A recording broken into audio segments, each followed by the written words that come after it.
It's the scaling exchange now. I'm going to just pretend to participate. Well, welcome everybody. I hope you participate as well, Dina. Oh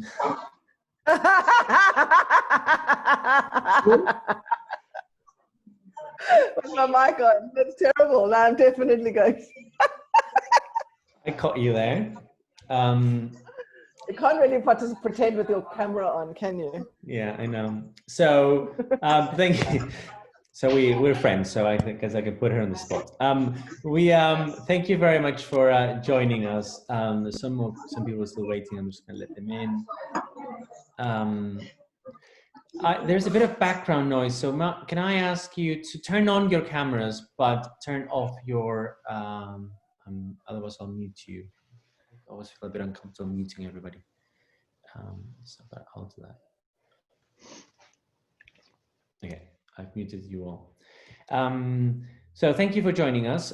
We're not a large group today, so rather than having, and also we're not able to find the 4 discussants as we often have. So rather than having the traditional Fishbowl structure where we ask you to turn off your cameras and then come back, I'm going to ask you to keep your cameras on throughout. That might actually also incentivize more participation. If you have your cameras on, you cannot just pretend to participate. But we're gonna get going. So today we have John Gargani, who's going to talk to us about the third principle, looking at collaboration. And John's going to start with a presentation, as we always do, and we have a discussant who volunteered from group 4, Ursula, who is going to come in right away. And then I'm going to ask you all to join in. I've seen some discussions going on in some of the groups, so I think there is a conversation there. You haven't decided who was going to be whose turn it was to share and to engage today, but I think we can get over that, and I'll just invite you to join in the discussion. As a reminder, I'm going to ask Louise, do you mind sharing the questions in the chat so that we have them with us?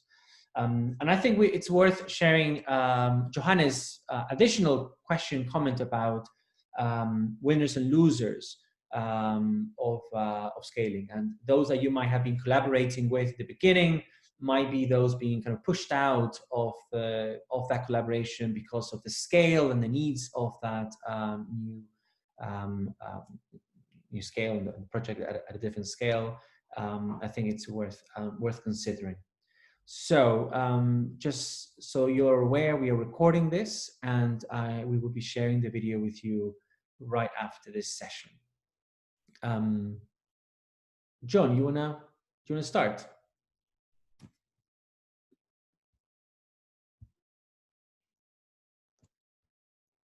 You're muted, but I'm just gonna... I'm now unmuting myself. Great, fantastic. I was saying good morning to you. It's my morning, and maybe it's your evening. I like the name Rob Gargani. That's actually the name of our love child, is Rob Gargani.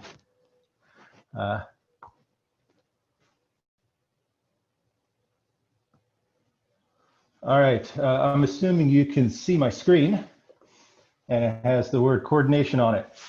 That is what we're going to talk about today. So in the book, we talked about coordination. It was the third principle, and there were a few ideas surrounding it that were sort of the big ideas related to it. And the first is that when we're scaling, we're almost always doing this in complex systems. And we can have a bit of a discussion on what that means if you'd like, but from prior discussions, I get the sense that most of you have a pretty good handle on what a complex system might be or how you could think about it. But if this is an idea that's not at your fingertips, I think that might be something that we could fruitfully discuss. And because you're scaling in a complex system, you can't really do it alone. You have to involve others, and it's an evolving set of actors, not just one group that you establish at the beginning, because you're learning and you don't precisely know what you're going to find. Circumstances change. That's part of the nature of something being complex. And so you need a flexible scaling process. You may have a plan when you start, but your plan is almost certainly going to become different once it meets reality. And as you scale, your understanding of the system that you're working in and the system itself might change. So those are the three big ideas. So let me try to illustrate them with a few pictures that relate to other ideas we talked about. So scaling, we can think of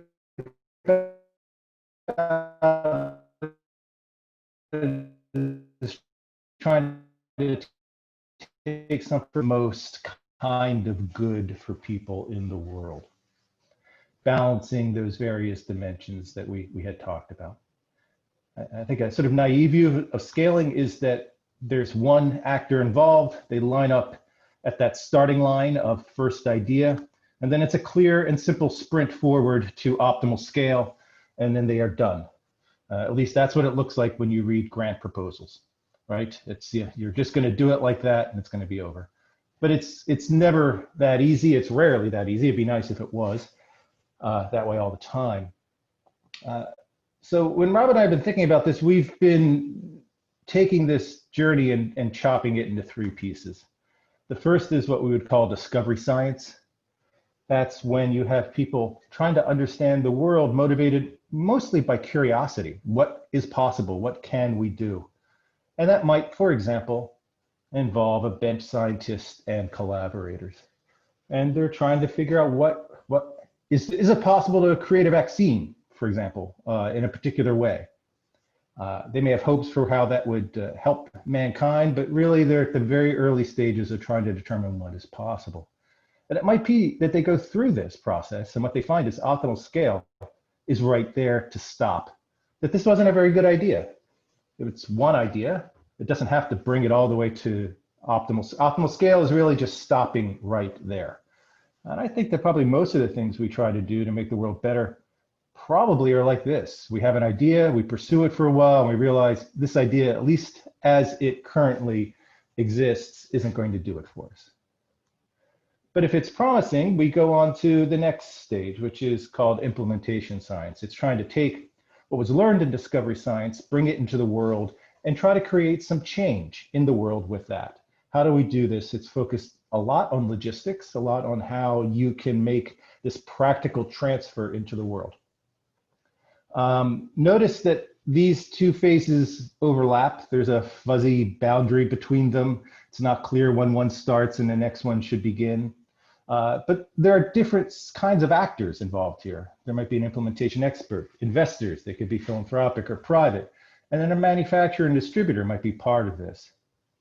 And so these roles you need different roles. Now, it could be that the same actors are taking on new roles. The bench scientist might work as the manufacturer. That's possible. But the role is changed. You're no longer doing bench science, but doing something else. Finally, Rob and I talked about scaling science as something that spans both discovery and implementation science. And in this, what scaling science is really focused on is how you take ideas and bring them to optimal scale in a way that makes the world better. So we're not just interested in how we change it, but how we use scaling to make things better, in fact, optimal. And that involves a whole other set of roles. You might have early stage scaling experts, stakeholder advisors, different kinds of scaling experts, thinking about the scaling problem from the beginning and informing everyone in the different roles and stages. So this is nice, it's linear, it looks so orderly and has nothing to do with really how it works. In a complex system, it probably works a little bit more like this, where you're going backwards and forwards, your notion of optimal scale is changing, and there's a lot of learning. You may overshoot optimal scale and have to come back. It's messy because it's complex. You don't know what you're getting into. The world is dynamic. It's responding to what you do. So there's a tremendous amount of learning and reaction and doing that quickly, which is informed to a large extent by dynamic evaluation, which I think will be discussed next. Again, going through this is a great deal of work, tremendous amount of effort, but you might just find that optimal scale means stopping at some point. And this is an extremely difficult thing for organizations to do. So what I leave you with is this idea that when we are moving through this complex world, what we're trying to do is imagine how our actions affect everybody, and letting that guide our decisions about what it means to scale, and to transcend, if we can, a kind of organizational view that says, how do I scale in a way that benefits my organization or my small collection of organizations? And when you bring in the perspective of others, sometimes the best thing you can do is stop and make room for others. Sometimes the best thing for you to do is to push forward and maybe push others out of the way to bring your innovation to scale. All right, so those are the ideas I wanted to talk about. I think my screen has stopped sharing. Is that correct? Yes. All right. I made technology work very early in the morning. I feel good. Thank you very much, John. That was very useful, actually. A very clear presentation. I have a few questions of my own, but why don't we go straight to Ursula, who was going to be discussing for Group 4, and you can tell us what you thought, what you guys discussed in your group. And if anybody else wants to volunteer for the other groups, just send me a little message on the chat, and then I'll go to you next. Otherwise, I will incentivize discussion among all of us. Ursula. Thank you, Enrique. Can you hear me? Yes? Okay, well, my group, we worked through examples, so we are going today to discuss through the examples, and I think this is a good way to answer the questions. So about the flexibility, the first question about the flexibility in engaging a set of stakeholders. We have two examples from our experience. The first one is the mobile wallet. About the it's a program for financial inclusion in Peru, and the other one is the warm houses that well, the two examples were mentioned in the other in the previous Fishbowls, so probably you're familiar with them. And the other one is the warm houses that are improved housing for rural people in Peru. First one is, I think, is a good example of involving stakeholders, because it was an interest in common between the government and the majority of the Peruvian banks to have new users in electronic, to have users for electronic money transactions. So it was both private and public investment to scale this program for financial inclusion. And some of the, I just quote, some of two authors that described or defined the process of innovation as the art of interestment. So how you really understand and look forward to the arrangement, so everybody interests are on the table.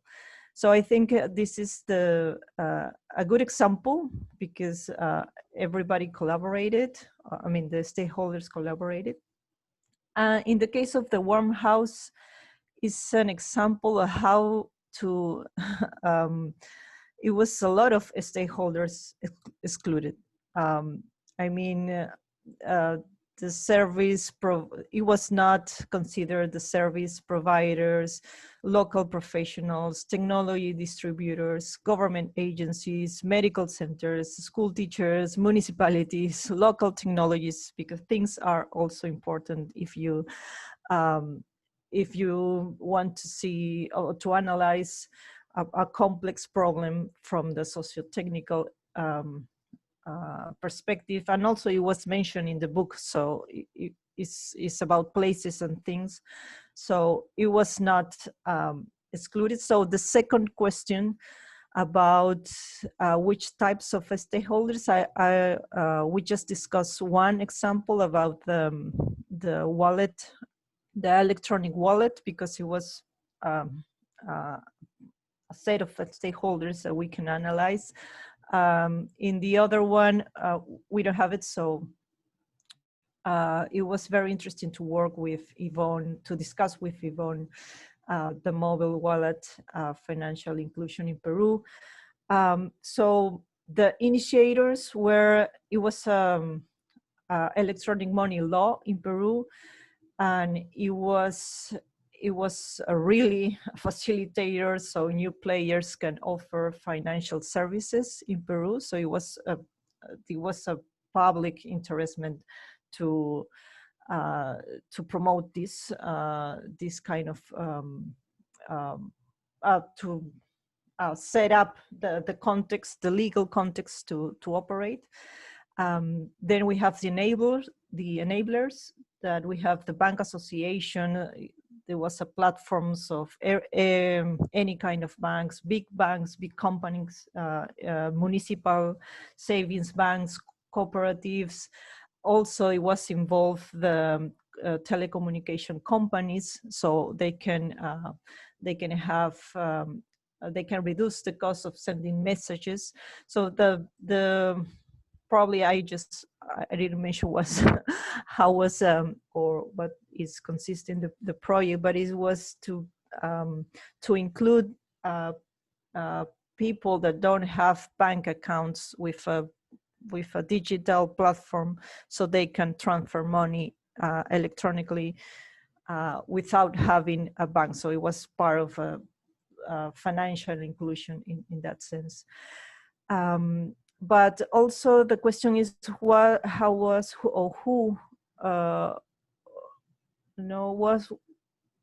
which type of stakeholder was the most challenging, and the enablers also was the shops has to be involved, so they can offer the service of cash out and cash in for the people that use this electronic money named BIM, BIM, and they have to be involved. And was the most challenging stakeholder to engage, because they perceive this technology or this product as or this innovation as difficult and a waste of time to do this process of cashing out and cashing in with end users.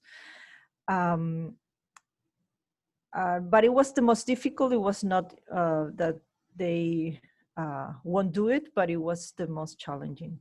Then we have the impact that it was first thought for rural women, and then it was shift, and then they focused this big program focused on young university students. It was a very interesting case, because we have a big scholarship program in Peru for young students from the state. So they are normally from rural areas, they move to cities, and they receive money from the state, from this scholarship, but they normally don't have an account. So this BIM, this electronic wallet, really worked well on this group, and they receive a lot of all the financial education program was focused on these students, and and it was very successfully in that sense. And then we have the competitors. There was the Bank of the Nation, translated from Banco de la Nación, that we have, that normally this bank is in charge of all the programs, social programs from the state to withdraw money to the beneficiaries. And this bank create their own electronic wallet. But as we discussed with Yvonne, it was not about the technology. It didn't. It doesn't matter. It was being of the platform of the Peruvian bank. It was the main goal was that people be included in using this electronic wallet, no matter what platform you use. But it was in all of sense, it was a good example how they collaborate. And it was interesting that in the enablers, the strategy was to collaborate to then compete. So the user, we have a lot of all the banks in the same platform, and you can be a client later for the bank that you more the most convenient bank for the end user. And I think it was I think that the most important thing in this example is the collaboration between the companies and different types of banks, from the private sector, the public sector, the government was interested at the same time. It was an enabler and also an initiator and competitor as well. And well, and the technology also is an important factor in this example. And I think I leave it there. If there are any comments in my group, I will happy to be complimented by them. Thank you.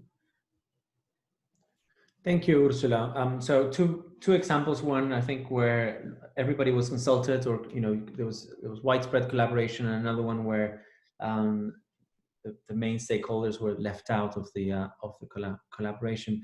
I have a few questions here, but let me ask a follow-up question, and then let me first go to Johannes, who had a question about something John said. Johannes, do you wanna jump in now, or?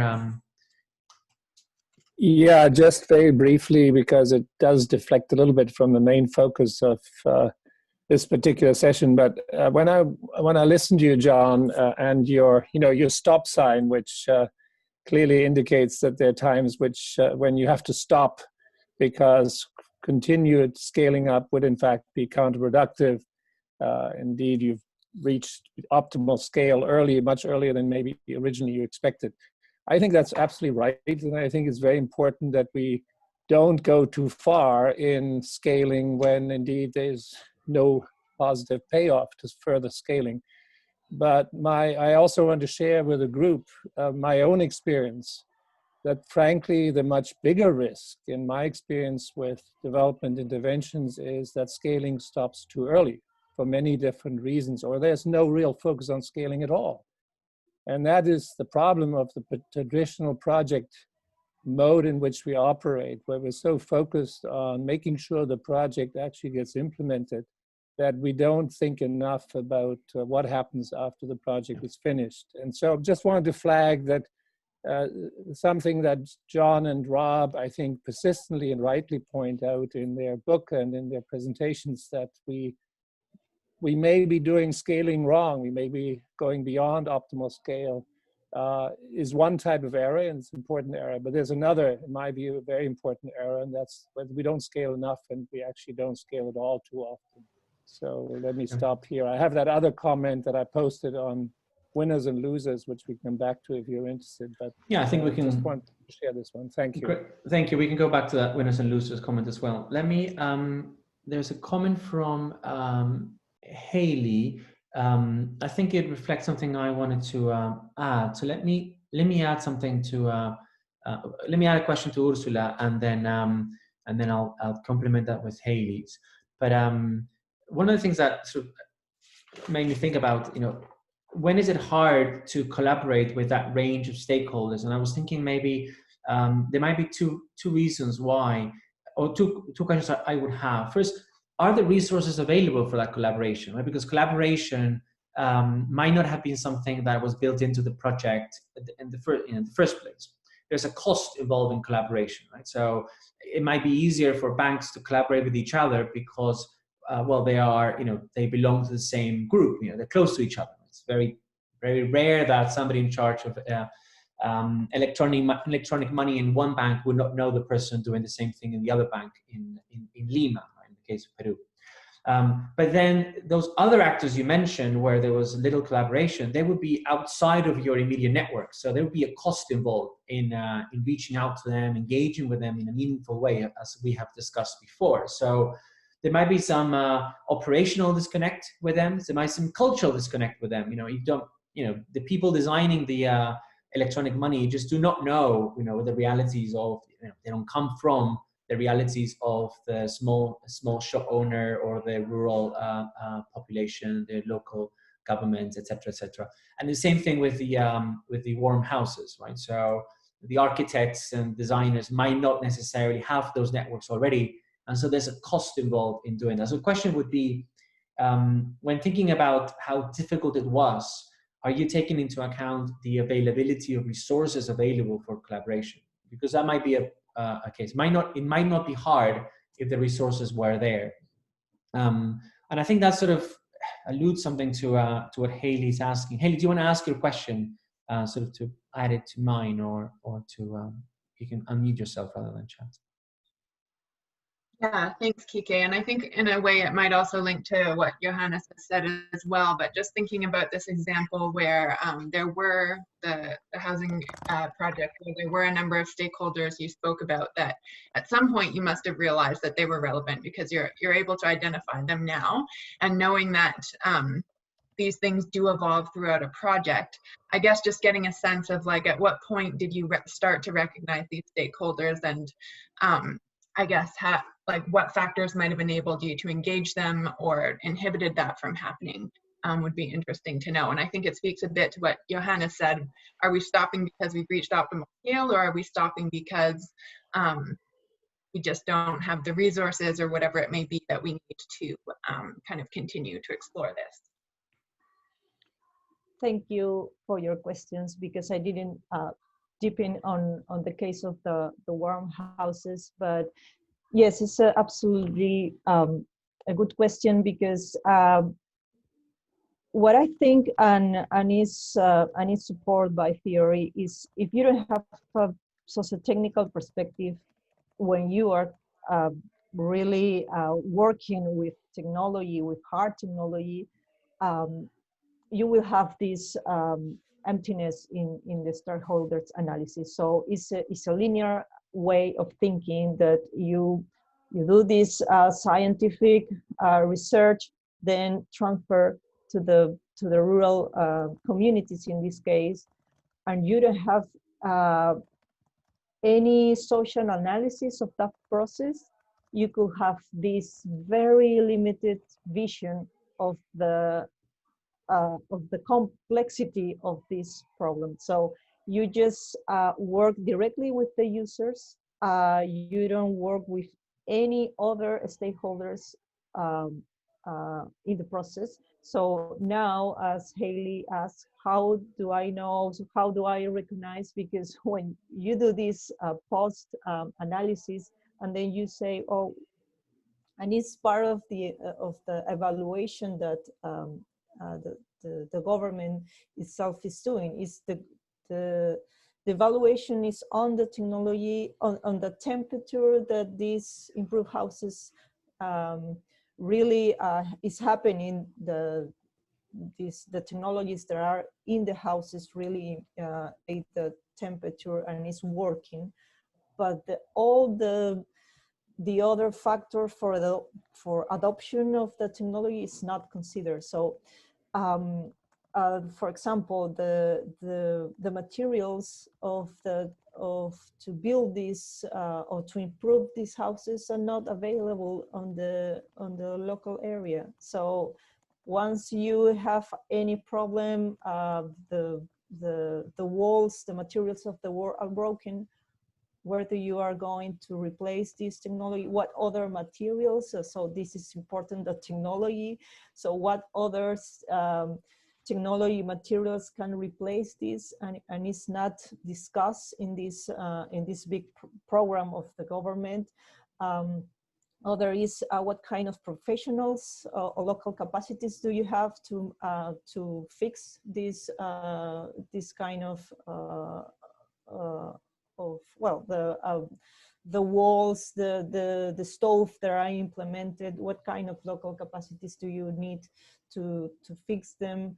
The municipalities are really important to really keep scaling this, to keep including other communities and be really not just a decision from the government which communities are going to be part of this program. So also the municipality have to be involved for this kind of decisions. So a lot of this kind of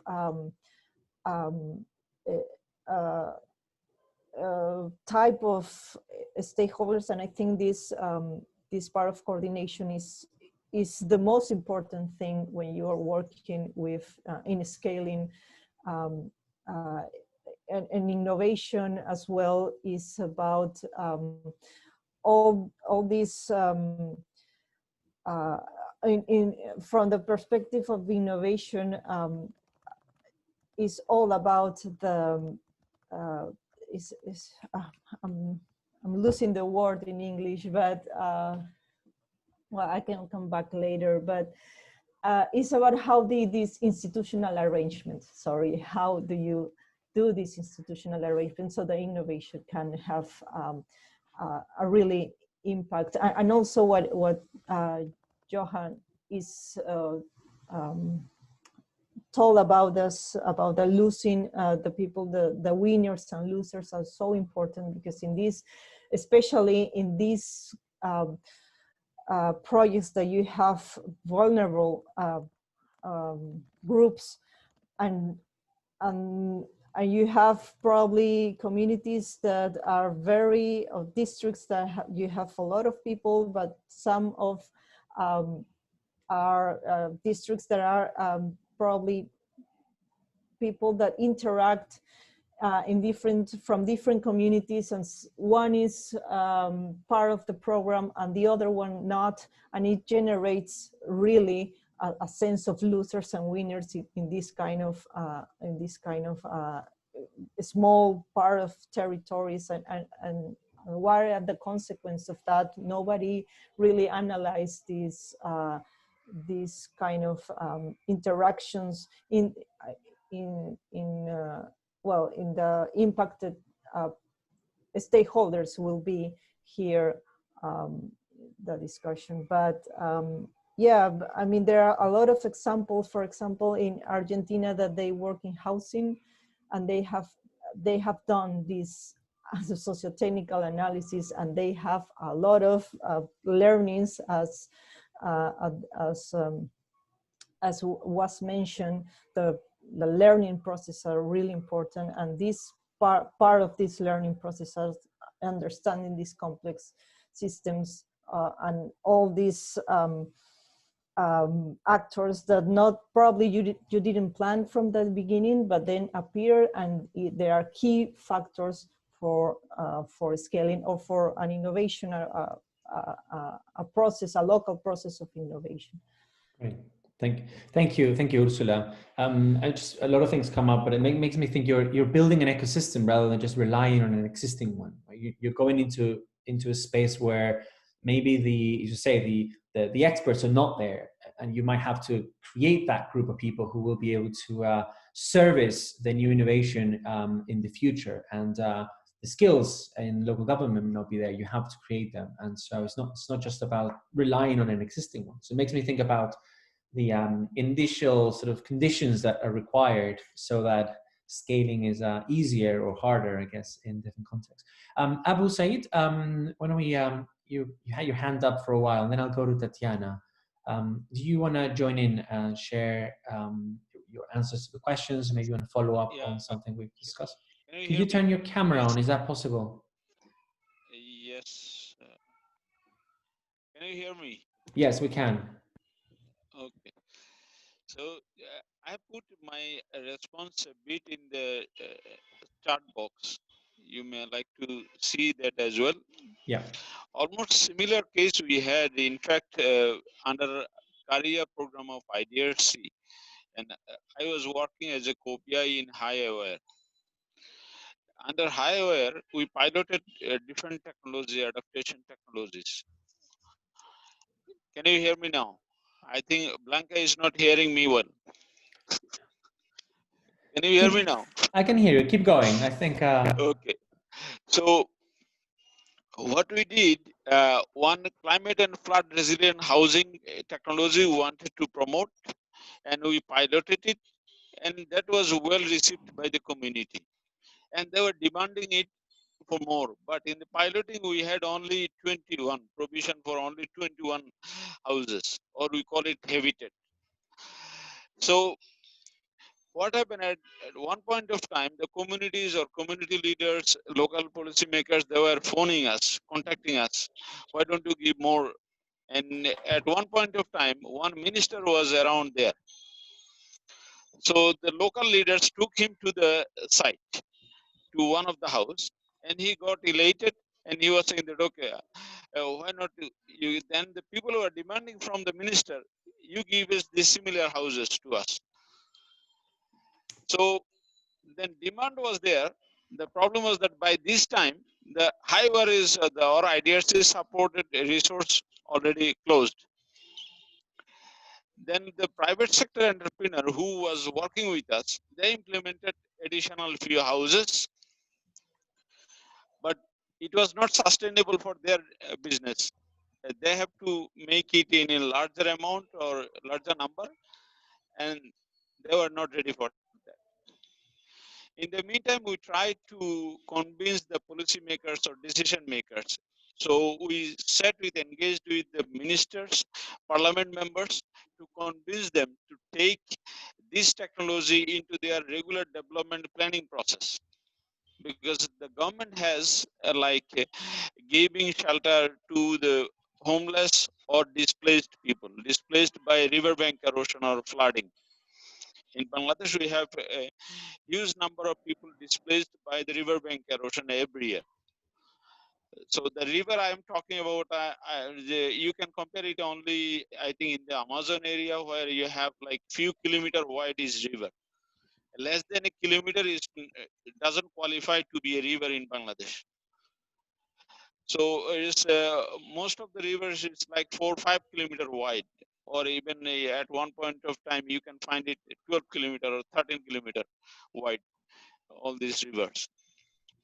So there are braiding of the river and erosion happen. So people have to move their houses many times. So we are trying to give a solution to them, which is a prefabricated house that can be dismantled and refixed again in another point or another place. So what we did, we finally we contacted the ministers and policymakers, or in Bangladesh we have a central planning commission, we call it. The planning commission, they do the development planning for whole country, for different sectors. And then we sat with the planning commission several times. So what we tried to put the technology or the adaptation into their development planning.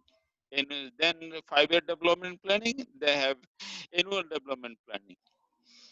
So, and we could not, in fact, they were not taking ours one. Ultimately, very recently, I met again the minister for this house only. And then recently government took the idea only. They did not took the technology what we are promoting. They took the idea. of climate and resilient habitat. We call it CFRH. So they have taken it. Now they are distributing the house and constructing the house in a different way, but taking the all principles or ideas, concepts in our technology, what we have promoted. Thank you. Thank And you.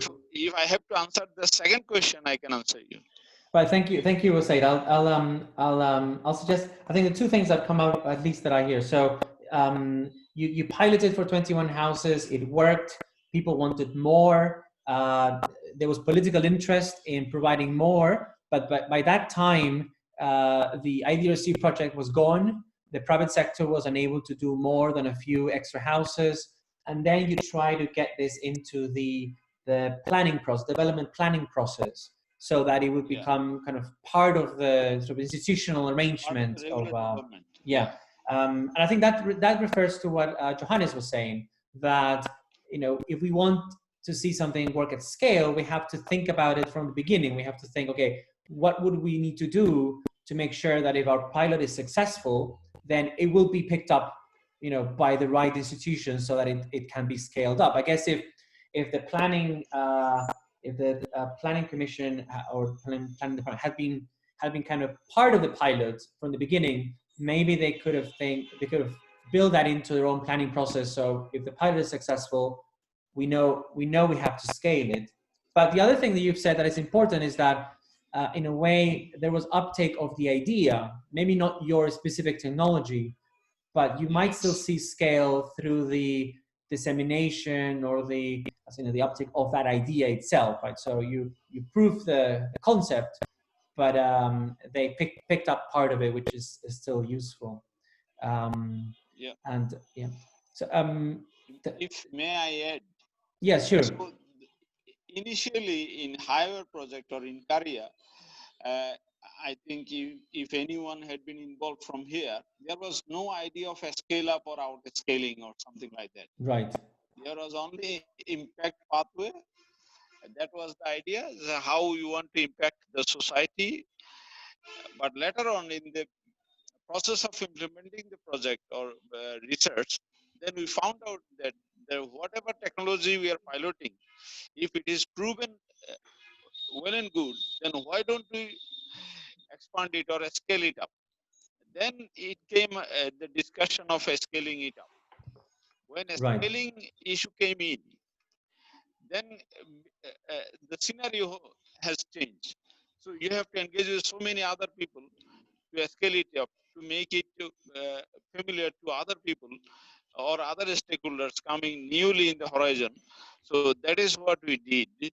And what you are saying, we really kept Planning Commission very much informed from the very beginning of the project.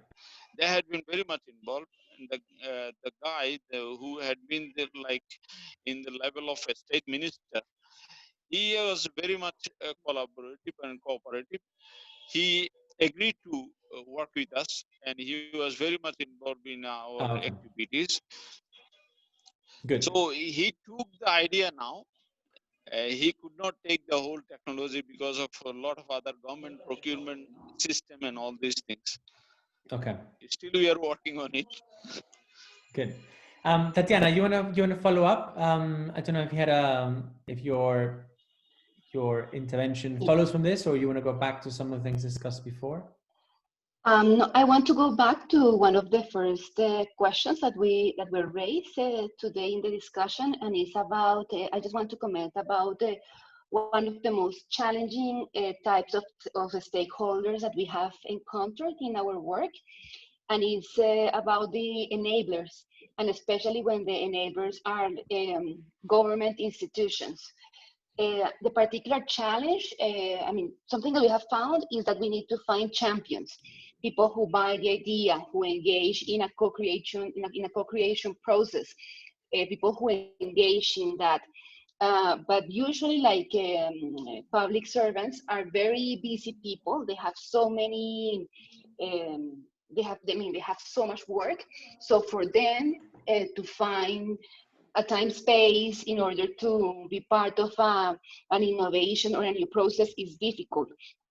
And also, there can be, once you have the champion, you never know until when this person is going to be there in the position where she or he can help you. So you have an important turnover, and working and trying to, I mean, everything works out a lot with election cycles. So, and sometimes the funding doesn't correlate necessarily with that. So you finally get the money through an investor or a donor, and then you have to see how you match this with the electoral cycles. So that makes things even more complex and difficult. Blanca is nodding. I believe that even though if we work in separate, in two very different topics, I think that both of us face the same challenge. So I just wanted to comment on that. And also, one of the things that that facilitates flexibility or makes flexibility more difficult, it depends on the donor or the funder of the initiative. So, because sometimes we have donors who have very strict calendars and have like very strict indicators, and sometimes they don't necessarily understand the complexities that we face in the South, because most of the donors are from other countries. So to understand the different culture and how things are in the field, that can be, I mean, that's a factor that adds or can make your work a little bit more difficult. Thank you, Tatiana. I think you've raised an important point that Patterson has responded to. That working with the government as an enabler is important. You need a champion, and they might come from within the government. But what you're saying is that the project cycle, right, the funding cycle, might not correspond with the electoral cycle or political cycle. And you might have changes in people in government, and those, you have to start from zero. And often in our political systems, we have a situation of winner takes all, right? A new minister comes with new ideas, or a new government comes with completely new ideas, and they're not always interested in looking at the past.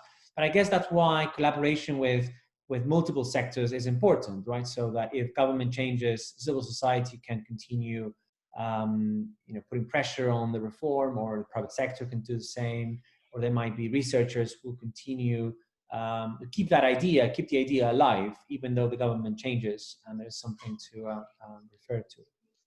Yeah, absolutely. However, like, governments are very key because they have like the largest budgets to implement the innovation. So you can have like amazing researchers and amazing people, but at the end you need like the financial muscle, and the financial muscle is mostly, it's not even like donors money, is the internal budgets money, in order to enhance things in terms of development, etc. So even though you have to work with coordinate and work with a very large network of actors, to me, or at least in the case of the particular work that I do, governments are central. So to be able to, sometimes it's usually something that we do is that we don't focus only in one country. We prefer to work on a basket of countries. So at least you can balance things out in case something happens. Like I remember we were having an important process in project in Brazil, and then there was no president from one day to another, and there were like from 40 ministers, they passed to 25 from one day to the other. So you always need to have, I mean, to me at least, what we have found is that in terms of innovations, it is always good to have at least different testing cycles, hopefully in different countries. So if something happens in one country, like the entire process don't disappear from one day to the other. Exactly.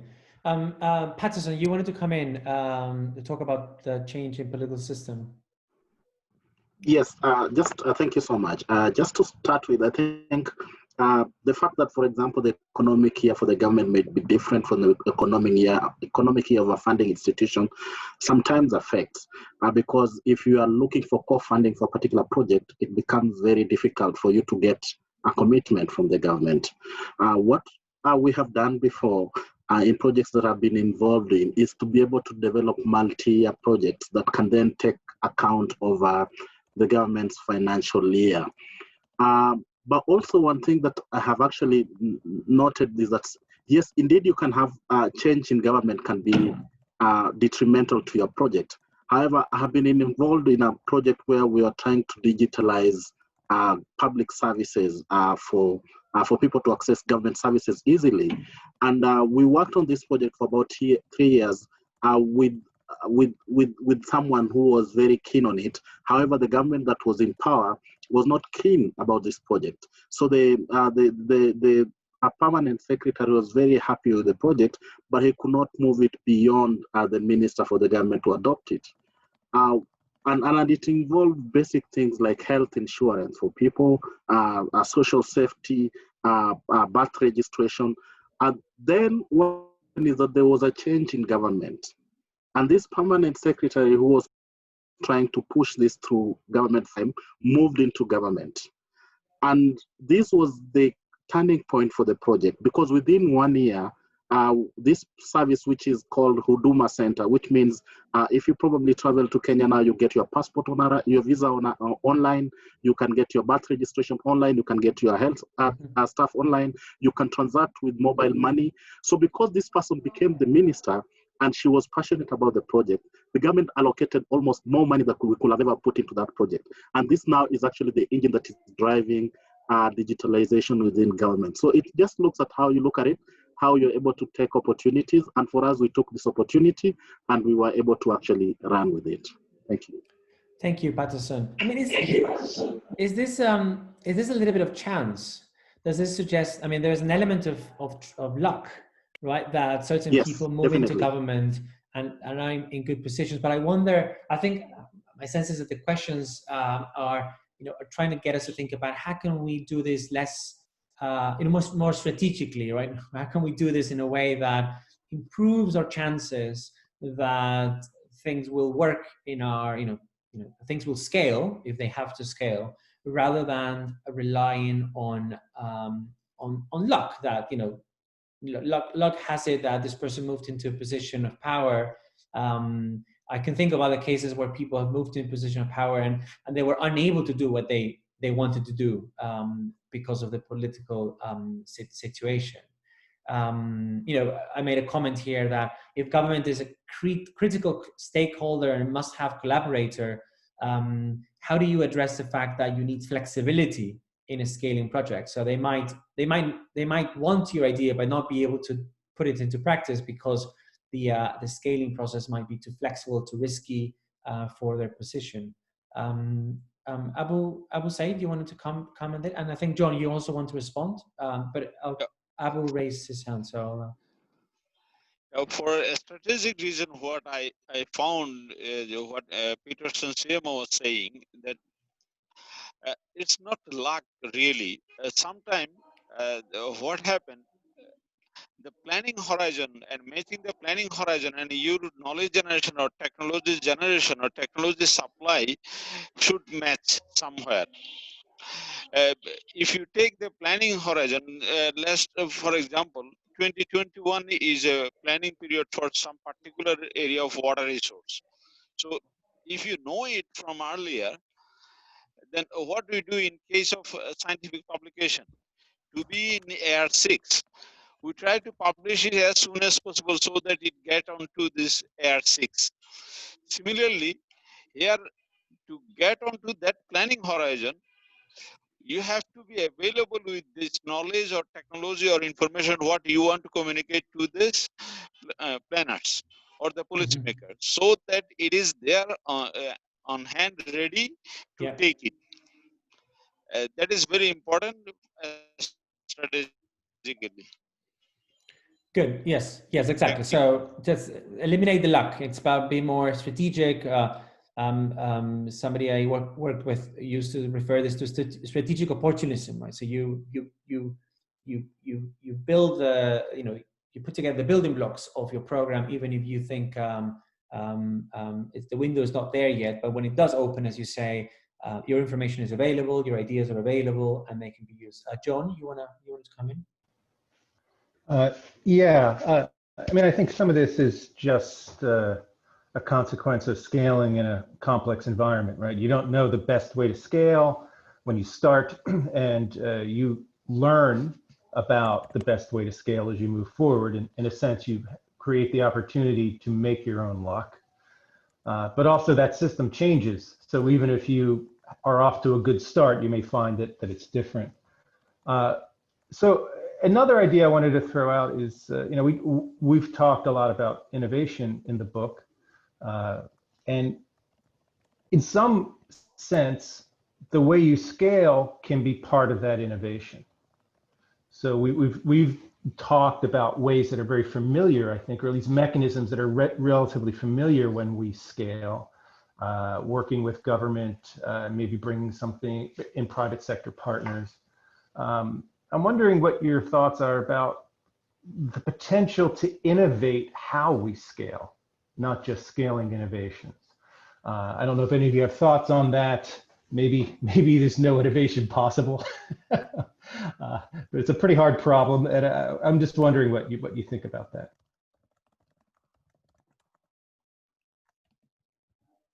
Anyone?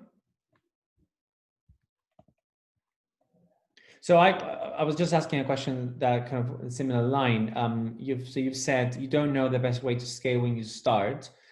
Ursula, you know, very clearly said, you know, highlighted, you don't know who all the stakeholders are when you start. You find out as you go. You study your ecosystem as you build it, as you get further along that sort of scaling path. So you have to learn about them and about it, and you have to innovate as you go to figure out how best to engage with them. And if we're talking about collaboration. But how do you plan for this? I think part of the questions posed in this for this Fishbowl is about that, right? How do you, if there are so many stakeholders, if we don't know all of them when we start, we don't know how to engage with all of them when we start. If we learn that we have to engage with them in different ways as we go along, maybe even innovate ways in which we're going to engage with them. How to plan this? How to budget for this? When the money is coming from institutional funders, governments that are by nature not that flexible. Are there any good, very good experiences of this, very flexible relationship between the drivers of scaling and the funders?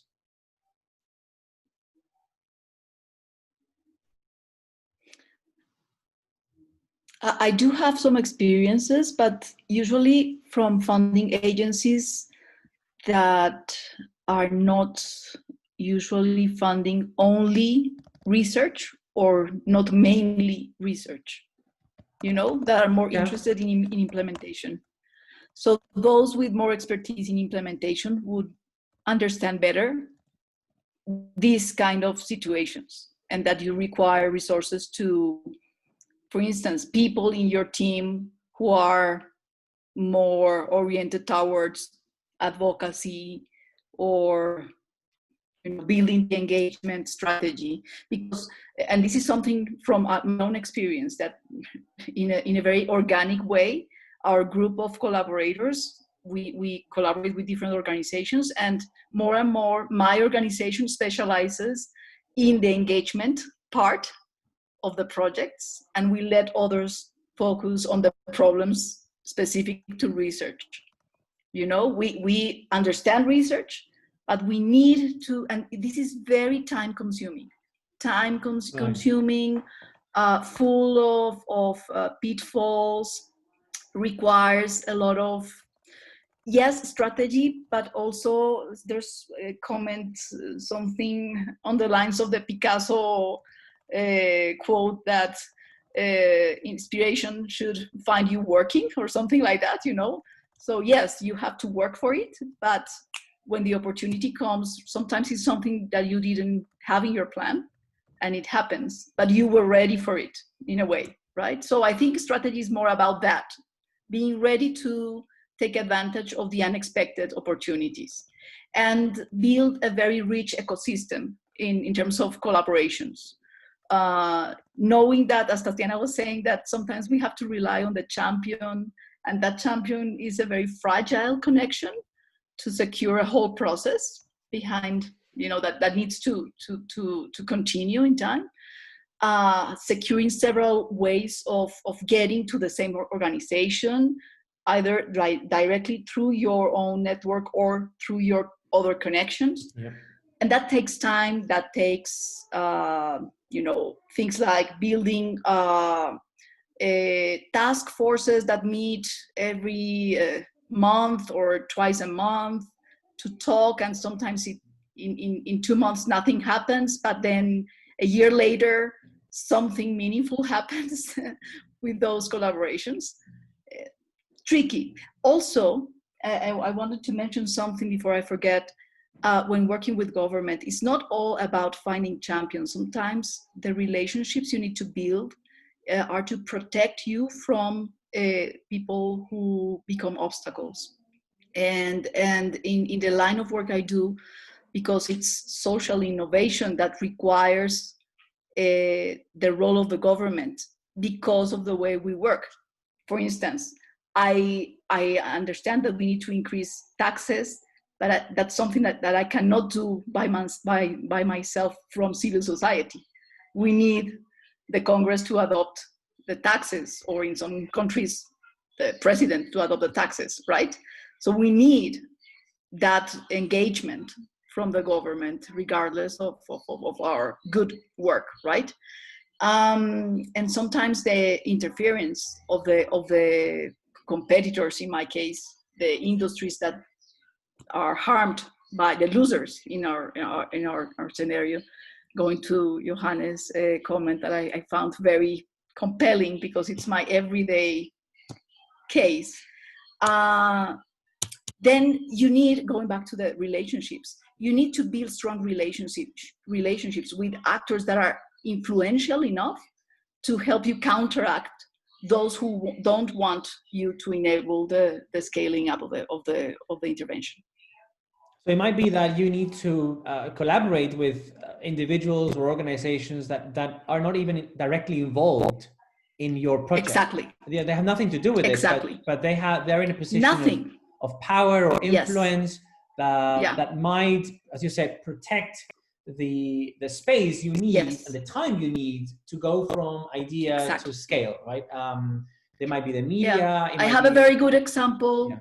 Yes, I have a very good example from a collaboration that I was not expecting. 2 years ago, we were advocating for a tax increase, and we were alone. Nobody in government really wanted to pay attention, and the organizations from the health sector were not strong enough in the discussions with the economic commissions in Congress. And suddenly I received a call because of some communication campaign we were doing. The director of the association that represents real estate companies called me and said, "We want to support your tax proposal." And I say, "How come? I mean, you have nothing to do with my sector. We have nothing to do with health, public health."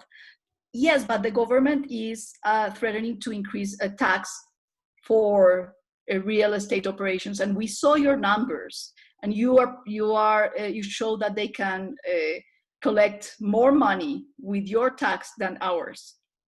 So they funded my communication campaign, which I didn't have funds for.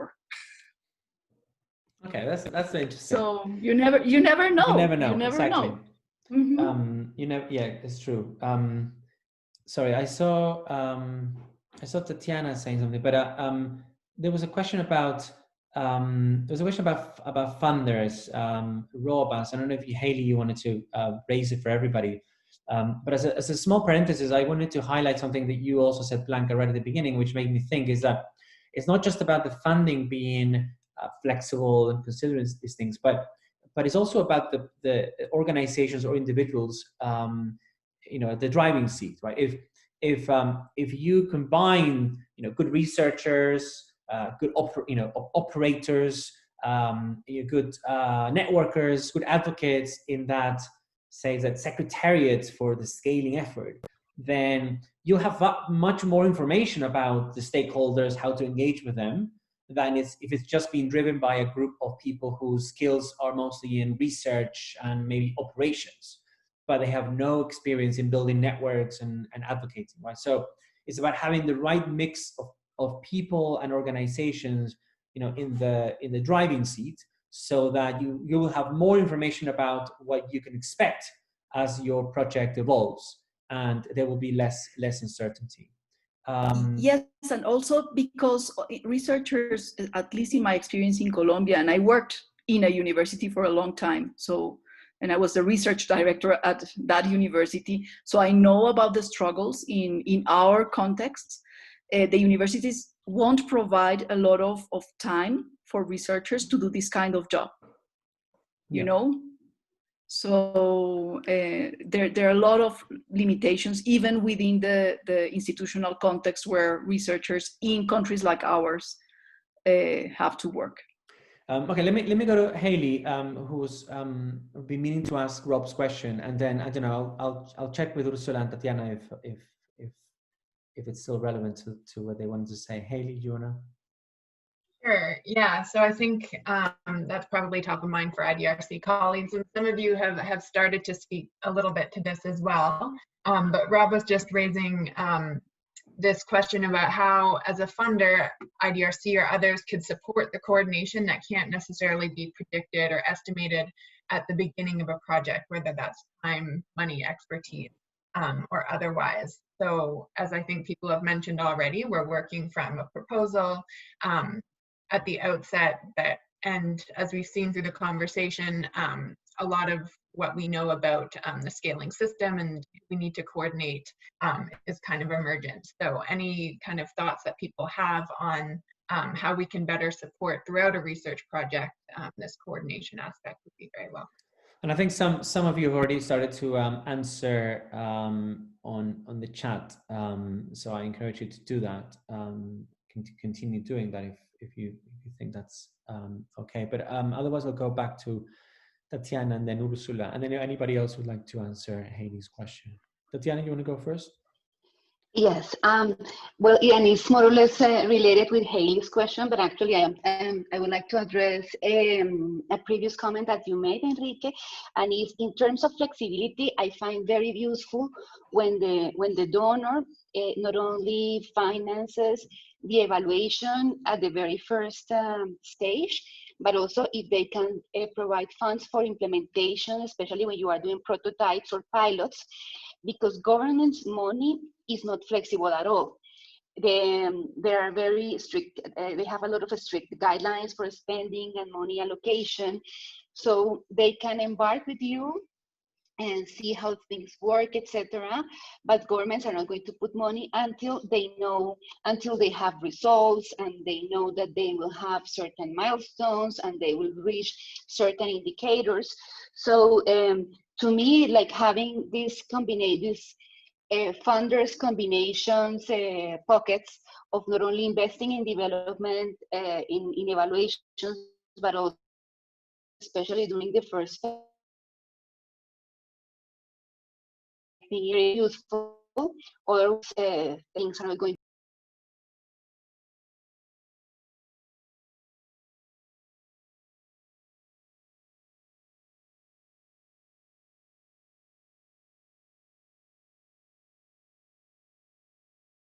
Sorry, I had to open the door. Ursula? Thank you. I'm sorry, I'm not gonna answer Haley's question because I raised my hands before the question, but it was to provide, to complement what Blanca said. It was so important about networks. And I just want to and also is a little more about what Tatiana said. We were talking with colleagues about transformative innovation and policies from transformative innovation, and this is an approach that you find that you understand innovation, or this process of transformation as you have a regime that is like stable, and you want to change that regime, and then you have niches, and these niches are the one that we want to scale, and we have these and these niches are networks of people doing things differently, and how we create this dialogue from as they say about with the donors, with the government, with the stakeholders that want to maintain the same regime. For example, they want to not talking about waste management, for example. That is something that is something that I'm working on. How you change these practices, these social innovations or new technologies for better, for example, for eradicate plastic in a community, and you have these holders that change that. How you create these dialogue, want to scale these practices and not technologies, this the regime that is about behavior, practice, culture, technologies, infrastructure, to really scale that that innovation in the whole sense of innovation, technical and social innovation, to become a regime. You have to create these dialogues, and it's about how you are talking about it, and it's great to have to compare different perspectives, but we are talking about the same thing, the same worries and the same issues that we face in these processes, and then it takes time. It's about relationships. These networks don't create itself. We have to create this relationship with people, to have a really strong network, to really have this data, to have evidence, so we can have to start building a conversation with the stakeholders that are from the region. It's a very interesting approach. Just wanted to share, and if you want to learn more, I'm happy to share some information. But it's something that the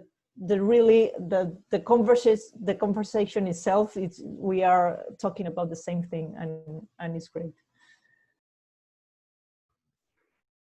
Thank you, Ursula. I'm gonna ask Dina Lomovsky, who's here. She's part of the evaluation team looking at IDRC's efforts to scale over the last 5 years or so, in the last strategic period.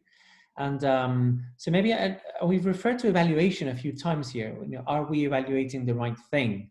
You know, should we just evaluate the impact, you know, on the intended beneficiaries, or should we be evaluating the quality, the breadth of the partnerships and the collaboration, for example? Maybe you can say something about the role evaluation can play. And I know we're going to talk about that next round, but what is the role evaluation can play in helping us plan, learn, adapt, improve our collaboration?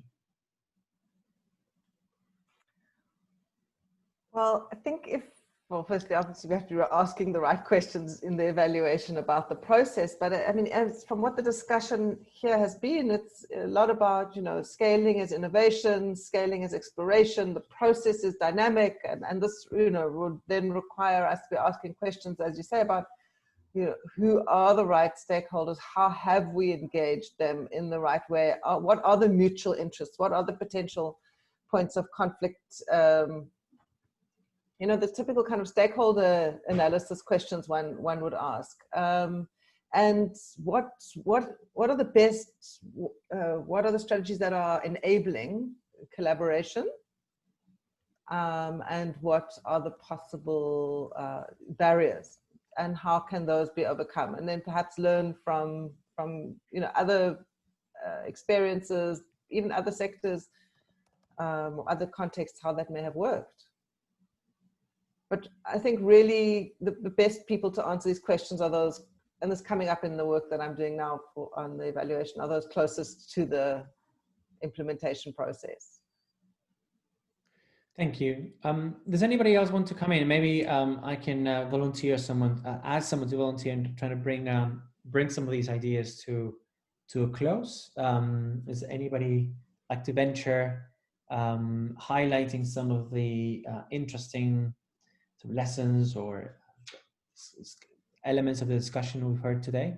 I'm mindful we're coming to an end of our fishbowl, new style fishbowl, but would any like to John? Maybe you want to reflect on what you heard from the group in relation to what you presented. A couple of things. I'm not sure I can sort of sum it all up with a nice, neat set of bullet points here. So, first of all, everybody is scaling different sorts of innovations in different contexts. I mean, that's very clear. So, I mean, I think this speaks to the fact that there's no magic formula for how you go about this. And there's a lot to be learned from other people's experience, but it's difficult to look at what someone else has done and directly copy that like a recipe and move forward. And I'm not sure there's anything that will ever change that. Maybe someone much smarter than me will find a way to create that recipe, but it seems like it has to be discovered and in some sense earned by everybody who's undertaking that effort. Another thing related to winners and losers is that organizations that are scaling have a stake in that scaling. Their success typically improves when they scale because they get more resources, they get more attention, they have more, they have a stronger position in whatever market or region that they're working in. And this is why including stakeholders is more than just understanding them. It's ceding a certain level of control to them to check the organizational desire to scale for its own purposes. And I think that's a very difficult thing to do. And I've heard various ways that has been done in different settings here. But I do wonder if how we maybe institutionalize that into our scaling efforts. And Rob and I talked about this idea of endorsement, which I think is a maybe not fully developed idea, but this notion that what you really want at the end of the day is for all stakeholders, I mean, ideally, this is an impossible ideal, all stakeholders to be able to view what you're doing to scale an innovation and endorse what your actions that you're taking. Right? That's what you'd like. And how close can you get to that? And what are the mechanisms for that? Is that collaboration? Is that giving them control of the scaling process? Is that not including them, but just bringing a product into the market and letting them choose there? These are really hard decisions to make, and there's no way to know that you've made the right one. And that's why getting back to evaluation continuously matters. You're operating on your best understanding at the time, and you need to keep checking that against not only what changes in the world, but how people feel about those changes. And that will continuously evolve as you scale. So those are a few ideas, hardly summing it up, probably making it murkier for everybody than more clear. But I'll leave it to somebody else to clarify things. Thank you, John. Anybody else would like to come in and reflect on what we've heard?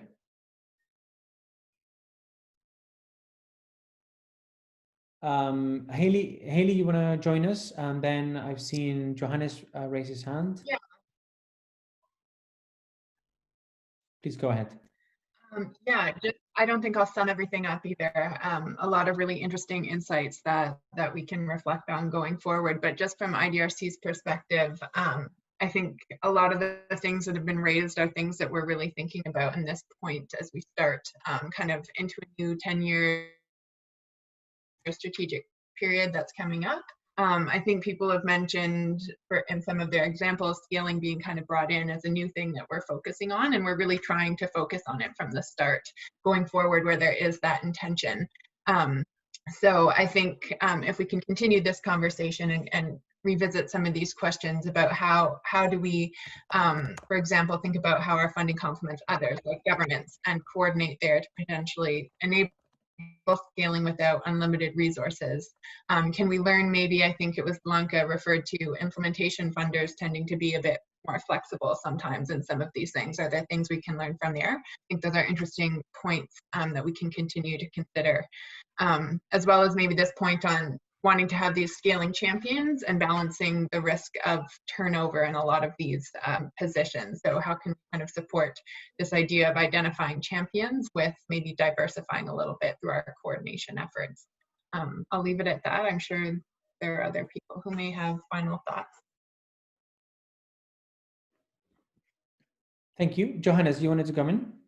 Yeah, I fully agree, of course, that you know, complexity and unpredictability and so on are a very, very important part of the process. But I also believe there are things we can learn from cumulative experience. For example, when we do urban housing projects, you know, that we are likely to displace squatters and actually cause harm, and you know, that we need to take their perspective as stakeholders into consideration is critical. The fact that if we do educational reform, that we better pay attention to how the teachers will react, and in particular the teachers' unions, how they will react, is, I think, an experience that cuts across countries and is to some extent generalizable. So I think there are patterns of stakeholder engagement, stakeholder reactions in particular sectors, in particular areas of engagement that we should pay attention to and share the lessons with those at the front line that are actually trying to scale up. And so they don't repeat the search process that, you know, those who've done it before have gone through. Now, you know, careful, lessons from Kenya don't necessarily apply in Peru and vice versa, but you know, I think there are certain predictabilities of human behavior, human reaction, certain types of stakeholders that we have to consider in particular sectors, not in other sectors or areas. So I think we shouldn't be too agnostic here. And I believe actually scaling science, interpreted as I would interpret, namely studying how scaling works, has a real role to play here. Over. Thank you. Thank you, Johannes. And I'm happy to leave it to anybody else who'd like to add something, and maybe those who haven't had a chance to share or engage more actively. Please, if you're having trouble with the internet or prefer it that way, remember you can always sort of, you know, add your review in the chat, but also I encourage you to do so in the Slack channel for this cycle. So we'll be sharing, as we always do, some of our comments and reflections, but please do engage with that. We're going to have a bit of a meeting, you know, within the team to think about how best to encourage more participation in the next cycle. But if you have any suggestions, any comments, do send them to us directly via direct messages. But I think one thing we do need to do is continue this conversation with everybody else on Slack. So away from the groups now in the main cycle channel, please keep this conversation going. I think there are questions around flexibility of funding, what role specifically for foreign funders that we can still ask. There are issues around political cycles and how to address, you know, the instability of our policymaking bodies. I posed a question there about the particular skills and competencies of our scaling managers or scaling entrepreneurs. This isn't an easy thing to do, and if managing an organization is hard enough, managing something like this certainly requires particular skills that maybe one individual doesn't have. You know, teams, structures, processes, systems. So I would be very happy to hear more about this. All right, I think we've done our hour and a half. So thank you very much. It's always a pleasure to see you every 2 weeks, and I'm looking forward to seeing you again in a couple of weeks, but also in engaging with you online on this cycle still, collaboration, but then on the next cycle, dynamic evaluation. That's it from us. We'll be sharing the video with you as soon as we have it, maybe later today. And please join the discussion. Thanks. Thank you. Bye-bye. And thank you, Ursula, for volunteering. Bye. No worry. Thank you. Bye. Bye.